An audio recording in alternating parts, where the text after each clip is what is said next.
Next up, it's West Coast Wednesday.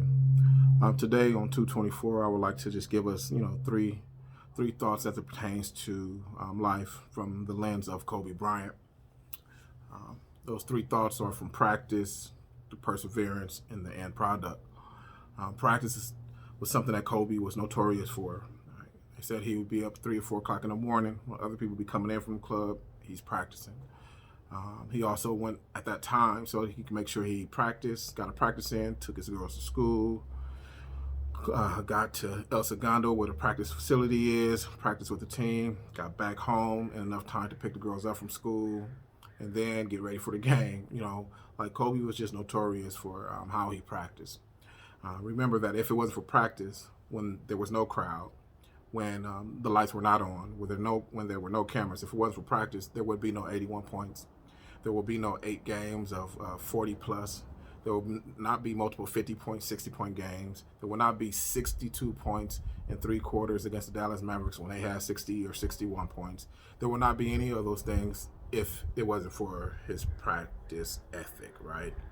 So my encouragement on that front is make sure that whatever you're doing behind the scenes is A1, that whatever you do, you go hard in your preparation, right? That's what practice is. Practice is preparation. Go hard in your preparation so that when it's time to go, that you can go all out. The next thing is perseverance. Kobe persevered during that trial in Colorado when he was on trial for sexual assault. He persevered. I remember him going to the trial, having a game that evening after the trial, after the court date. He'd go to the game, drop 40 on Denver or 40 on Oklahoma City or that was Seattle at the time. Drop 40 on whoever. He would drop, And also remember the press conference that he had with Vanessa. First thing I remember is that, Kobe had tears in his eyes. Second thing I remember is that Vanessa had a new ring. It was a huge ring, right? But Kobe lost all his major endorsements. I think he had moved over to Nike, I believe. He moved over to Nike. Then he had the McDonald's. That was big for basketball players, for athletes. And then he had Gatorade. Those are like the Michael Jordans, right? So he lost all those. So that meant he lost hundreds of millions of dollars, right? Pretty much. Kobe, you had LeBron coming into the league, and so they had a new face of the league. Kobe had to go take it, right? He was the 12th pick overall and was never expected to become who he became, but that goes back to practice.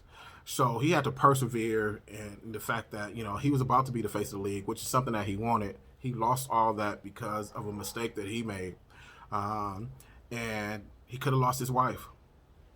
He lost his endorsements. He could have lost his basketball career, but he reinvented himself. So he persevered through that, and because he persevered through that, and he didn't give up on fighting for his wife, whatever it took for him to get her back in his good graces, right? Whatever it took for Kobe to win back her heart, he did that.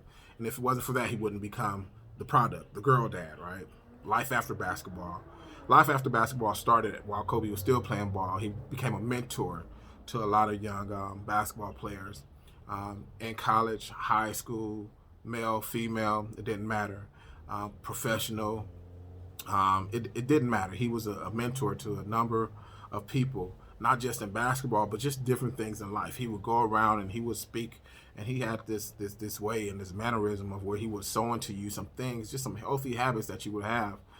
If you have these healthy habits, you will be able to have a healthy product, right? You will produce something great. And so, when I look at Kobe's life and I look at his practice and I look at his perseverance and I look at the product, I'm encouraged to make sure that my work behind the scenes is greater than my work in front of the camera. That I persevere through different spaces in life when life throws me a curveball, or when I make a mistake, or when life doesn't go the way that I want it to go, that I persevere through that because I know that weeping may endure for a night, but joy comes in the morning, right? That the sun is going to shine, and that, there is a valley, but there's also a mountaintop. And so I can remember that, so I persevere. And then lastly, the end product and how it's going to impact people, right? For me, that's my end product, is whatever I do, how's it going to impact my household? How's it going to impact my children? How's it going to impact those who I have relationships with? How's it going to impact those who look at me from afar? And so, practice, perseverance, and product. that's it. That's our Kobe Bryant lesson for today. God bless you. And as always, stay blessed and stay west.